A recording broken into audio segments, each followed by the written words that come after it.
जय माता दी दोस्तों, आप सभी का हमारे YouTube चैनल में स्वागत है।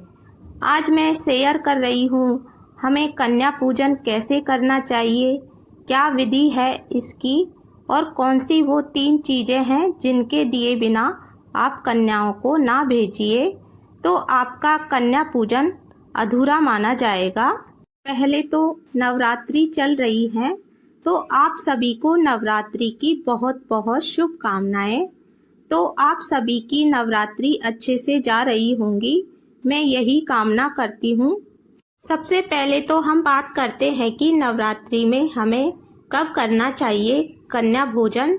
सबसे ज़्यादा ज़रूरी होता है कि कन्या पूजन और कन्या भोजन कराना, चाहे आप 9 दिन में कभी भी कराएं, लेकिन आप नवरात्रि के 9 दिन के व्रत रख रहे हैं तब आपको एक विशेष नियम जो है जरूरी उसको ध्यान रखना पड़ेगा कि आपको अष्टमी और नवमी 2 दिन इन दोनों में ही कन्या भोजन कराना चाहिए, क्योंकि आप 9 दिन का व्रत रखते हैं और उसके बाद आप व्रत खोलते हैं तो लास्ट में आप कन्या पूजन कराते हैं, हवन कराते हैं, जवारे देखते हैं, उसके बाद व्रत खोलते हैं तो उसका बहुत ज़्यादा पुण्यफल मिलता है। 100% आपको इसका रिजल्ट मिलेगा। सबसे पहले तो हो सके तो 9 कन्याएं जरूर बुलाएं।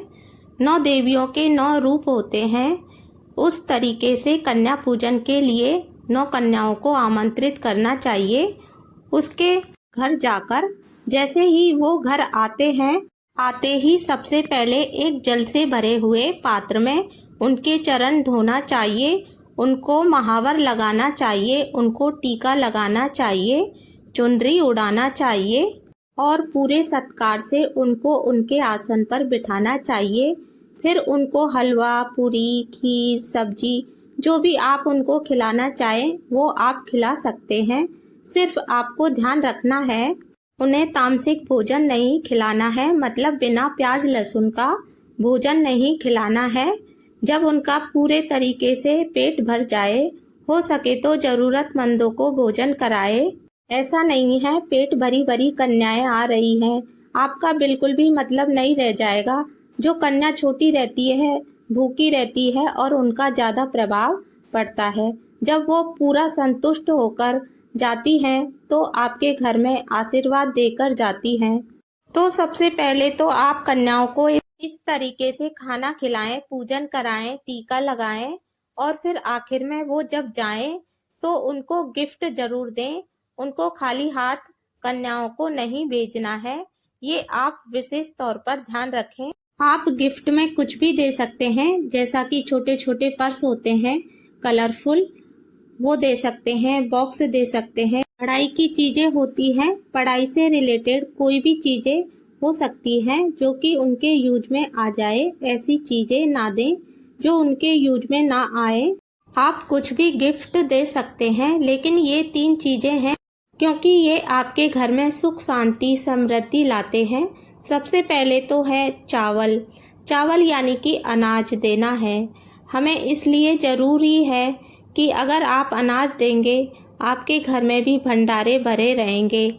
जो भी आप देना चाहें, क्योंकि जो फलों में मिठास होती है आपके जीवन में भी मिठास माता रानी घोल देती है। फिर तीसरी चीज है कुछ पैसे। आप कुछ ना कुछ पैसे उपहार में जरूर दें, जितनी भी सामर्थ्य हो, 10, 50, 100 जितना भी आपका सामर्थ्य हो उतना देना चाहिए। और ये हम इसलिए देते हैं, अगर आप लक्ष्मी उनको देंगे तो आपके घर में लक्ष्मी जी की कमी कभी नहीं होगी। आप दिल खोलकर कन्या पूजन कराएं। कन्या पूजन कराना अपने आप में बहुत ही शुभ काम है। नवरात्रि में सबसे ज़्यादा जरूरी पुण्य फल देता है वो है कन्या पूजन। कन्याओं को भोजन कराना, जब आखिर में जब कन्याएं घर जाने लगे तब उनसे जरूर बोले मेरे घर फिर आइएगा। ऐसा बोलने से माता रानी आपके घर में वास करेगी। फ्रेंड्स, आज का वीडियो आपको पसंद आया हो तो वीडियो को लाइक करें और आपने अभी तक मेरे चैनल माधव किशोरी को सब्सक्राइब नहीं किया है तो प्लीज़ सब्सक्राइब कर दें। जय माता दी।